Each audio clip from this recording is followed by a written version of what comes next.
부처나드 이갑주 형제 성약의 길에서 알아야 하는 것. 올해 여름은 아주 많이 더워서 많이들 힘드셨을 거라 생각됩니다. 건강에 유의하시면서 생활하시길 바랍니다. 요즘 사람들은 서로에 대해서 좀 더 이해하려는 현상 중에 하나로 MBTI를 서로 물어보기도 하면서 상대의 행동에 대해서 좀 더 이해하려고 하는 것 같습니다. MBTI라는 성격의 유형이 있는데 관심의 방향이 외향적인지 내향적인지, 정보의 인식에 대해 감각적인지 직관적인지, 판단하는 방식이 사고적인지 아니면 감정적인지, 선호하는 생활 양식이 분명하고 계획적인지 아니면 자율적이고 유연한 편이지에 대해서 스스로 진단할 수 있는 자료입니다. 진단할 때의 상황이나 상태에 따라 결과가 달라질 수도 있으니 정확한 건 아니지만 참고는 할 수 있다고 합니다. 그러면 저는 어떤 유형인지 생각해 보았습니다. 저는 출근하는 길에 다양하게 관찰하는 습관이 생겼습니다. 대부분의 사람들은 휴대폰을 보면서 가지만 저는 먼 하늘을 바라보기도 하고 멀리 보이는 산이 잘 보이면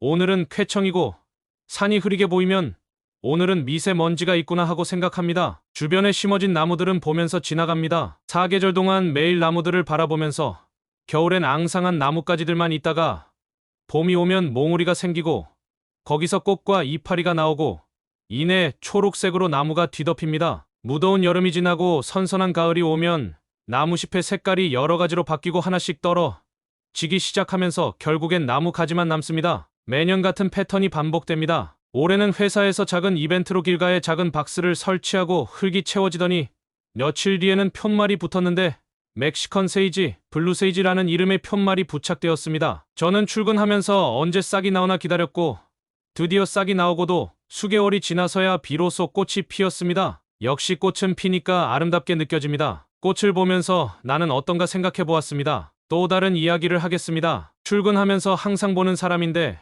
사실 그 사람에 대해서 잘 모르고 이름도 모르는 사람입니다. 교대로 근무하시는 분인데 그 시간은 교대 근무자들에겐 식사 시간이면서 휴게 시간이기도 합니다. 대부분의 사람들은 식사 후 이야기를 나누거나 간식을 먹거나 휴대폰을 보거나 하는데 한 사람은 항상 책을 가지고 와서 읽는 모습을 보게 되었습니다. 몇 년째 같은 모습을 보여주고 있습니다. 저는 그가 보여주는 한결같음에 감동을 받았습니다. 경전에서도 한결같음에 대해 좋은 분들이 계십니다. 니파이가 보여주는 모습 또한 우리의 모범이 될 수 있습니다. 그는 언제나 아버지의 결정에 온전히 순종하는 마음을 가졌고 아버지의 말씀에 따르기만 한 것이 아니라 하나님 아버지의 선하심과 그의 비밀을 많이 알고 있었습니다. 저는 직장에서, 교회에서, 가정에서 다른 사람들에게 또는 가족들에게 어떤 느낌을 주는 사람일까 생각봅니다. 그리고 하나님께서 보실 때에는 어떨까? 나를 통해서 예수님의 사랑과 영을 느끼고 있다고 생각할까? 이에 대해서 저는 여전히 부족함을 느끼고 있습니다. 그러나 꾸준히 노력하고 행동한다면 지금보다 조금 더 나아질 수 있다는 것을 알기에 다행이라고 생각합니다. 연차 대회 말씀 중에 신앙의 사다리 이야기를 전해드리겠습니다. 구주를 믿는 신앙을 키우기 위해 힘써 노력하는 과정에서 우리는 우리에 대한 하나님의 사랑을 완전히 이해하지 못하고 의무감으로 그분의 율법에 순종할 수도 있습니다. 예수 그리스도를 믿는 참된 신앙을 향해 나아가면 우리의 사고방식이 바뀌기 시작합니다. 우리가 순종하고 구주에 대한 신앙을 가질 때 그분의 영과 항상 함께할 자격을 얻게 됨을 알게 됩니다. 하나님의 계명에 순종할 때 그분의 신뢰를 받을 수 있음을 알게 됩니다. 그러나 이것이 다가 아닙니다. 구주를 믿는 신앙이 자라면서 하나님과 우리의 관계에 대한 신성한 이해를 통해 우리는 우리의 생각이 내가 원하는 것은 무엇인가? 에서 하나님이 원하시는 것은 무엇인가?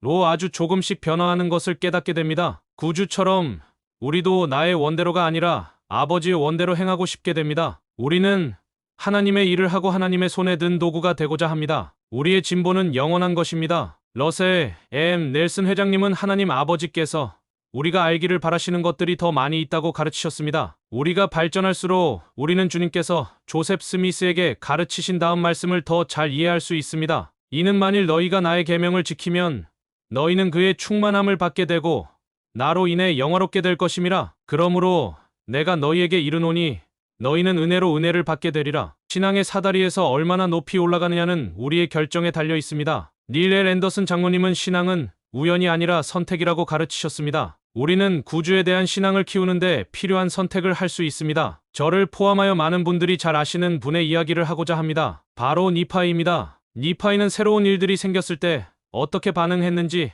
잘 알고 계실 겁니다. 광야의 여행 중 라반이라는 사람에게서 유대인의 기록과 네 아이의 족보를 가져오라는 부친 리아이의 말에 그들이 했던 선택이 어떤 영향을 미쳤는지 생각해 보십시오. 니파이가 내가 가서 행하겠나이다라고 대답한 것과 레이맨과 레뮤엘이 방금 천사를 보고서도 주께서 라반을 우리 손에 붙이시겠다는 것이 어찌 가능하리오라고 대답한 것을 비교해보면 알 수 있습니다. 저는 자전거 타기를 좋아합니다. 어릴 때 자전거를 배우던 게 기억납니다. 저희의 자녀들도 자전거를 처음 타던 때를 기억합니다. 대부분의 부모들은 자녀들이 4발 자전거에서 2발 자전거로 업그레이드 될 때를 기억하실 겁니다. 저 역시 자녀들이 2발 자전거를 탈 수 있도록 뒤에서 열심히 붙잡아 주면서 3개 밟아라고 소리친 게 엊그제 같습니다. 그러나 사실 저희 자녀들은 제가 잘 붙잡아 주어서라기보다는 친구들과 어울리다가 어느 순간에 타게 되었습니다. 지금은 물론 저보다 잘 탑니다. 가영이는 2손을 놓고도 탑니다. 엘마 2세가 어린 시절을 어떻게 보내었을까요? 여러분이 아시다시피 엘마 2세는 아버지인 엘마는 대제사였습니다. 그럼에도 불구하고 엘마 2세는 모사이아에 내 아들들과 함께 사악하고 우상을 숭배하였습니다. 그리고 말을 잘하는 자였습니다. 그래서 백성들에게 아첨하는 말을 많이 하면서 백성들을 꾀어 죄악을 쫓아서 행하게 하였습니다. 모사이아서 27장 8절에서 10절 엘마 2세가 모사야에 내 아들들과 함께 은밀히 다니면서 하나님을 거역하며 여기저기를 다니면서 교회를 무너뜨리려고 하며 왕의 명령에 반대하며 백성들이 올바른 길로 가지 못하도록 방해를 합니다. 그리고 11절에는 우리가 알고 있는 바와 같이 주의 천사가 나타나 꾸짖고 이에 놀라 땅에 엎드러졌으며 놀라움에 말을 못하게 되었습니다. 주의 천사가 말했던 것을 내용을 다시 보면 이런 내용이 있습니다. 모사이아서 27장 13절에 내가 어찌하여 하나님의 교회를 핍박하느냐? 14절에는 주께서 백성들의 기도와 내 아비인 엘마의 기도를 들으셨으니 엘마의 마음을 우리는 얼마나 이해할 수 있을까요? 자녀가 하나님의 자녀로서 성장하길 바라는 것은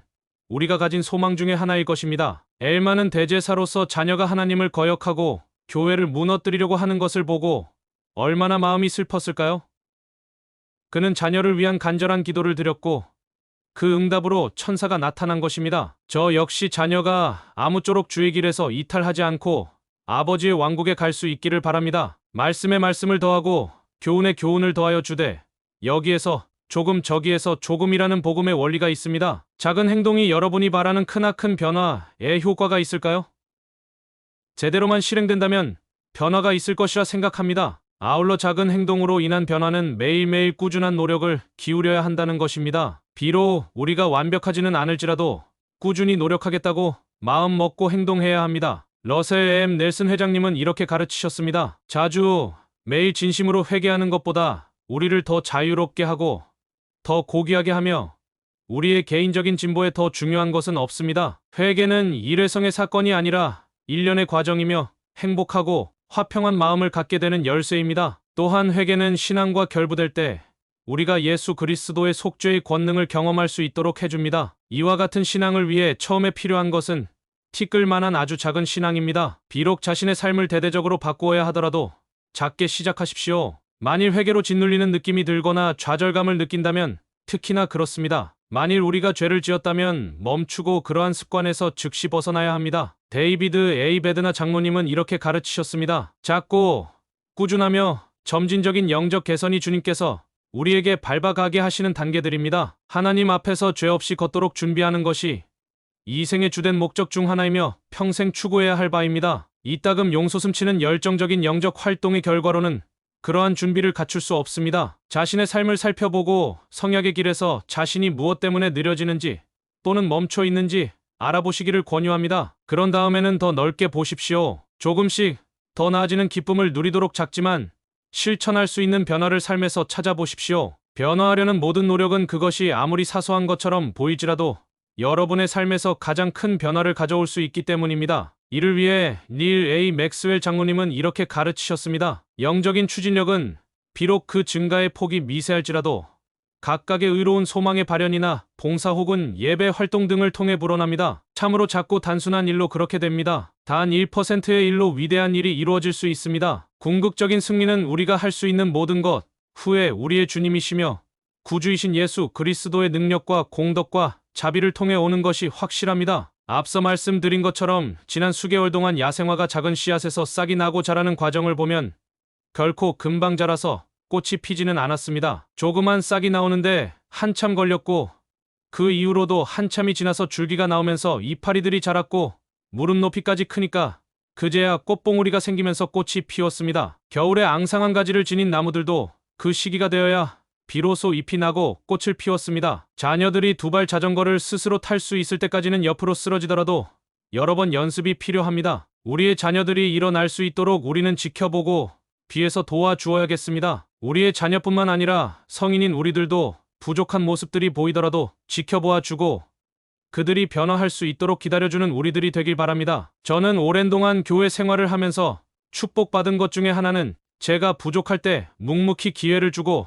잘할 수 있도록 용기와 힘을 주신 분들이 계셨습니다. 그들은 제가 여러 일을 할 때 미숙하더라도 잘할 수 있도록 이끌어 주셨습니다. 우리들 각자는 여러 가지 성격을 지니고 계신 분들입니다. 앞서 말씀드린 여러 종류의 성격 유형 중 어느 것이 좋다 나쁘다고 할 수 없습니다. 다양한 분들이 함께 모여 예배드리고 찬송을 드리는 곳이 바로 교회입니다. 우리는 함께 어우러져서 지내되 우리의 마음에 예수 그리스도의 복음에 따라 생활할 수 있도록 서로에게 용기와 힘을 주었으면 좋겠습니다. 서로를 이끌고 나아갔으면 좋겠습니다. 엘마이세나 바울에게 일어났던 극적인 일이 생기지 않더라도 우리는 마음속에 겸손과 온유함을 지니고 서로에게 사랑하는 마음을 표현하면서 그리스도께서 가르쳐 주신 복음의 원리들에 대해 생활에 적용하시길 바랍니다. 우리 마음속에 신앙의 씨앗을 심을 수 있기를 바랍니다. 우리가 구주와 맺은 성약을 지킴으로써 우리 자신을 구주께 결속시키는 가운데 그 씨앗을 가꿀 수 있기를 바랍니다. 이 교회는 참된 교회이며 이 교회를 이끌어 가시는 넬슨 선지자님을 지지합니다. 몰몬경은 이 시대를 위한 하나님의 말씀임을 간증드리면서